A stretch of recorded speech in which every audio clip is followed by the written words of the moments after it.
দোস্ত তোর স্যার আমি একটা মাস কেমনে থাকবো, আমি তো তোর স্যার থাকা পারবো না। আরে বোন, এত মন খারাপ করিস না। আমার দ্বারা তো তুই এতদিন অনেক আকাম কাম করছো, তাই না? একটা মাসের লেগে তুই আমার ছাড় দিবি?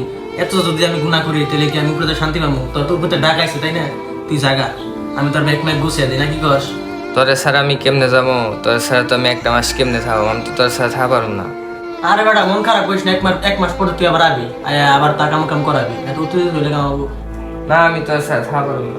ঠিক আছে আমি যাবো, আমার একটা শর্ত আছে। ক? তুই আমার বন্ধু মানুষ, এতদিন তুই আমার লগে থাকছ, তোর একটা শর্তই তো ক, তুই শুনি কি শর্ত?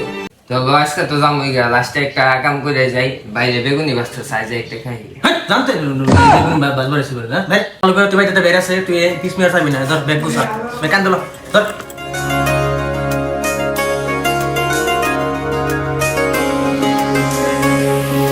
স্বপ্ন টানে দিলাম পাড়ি, অচিন পথে আপন ছাড়ি।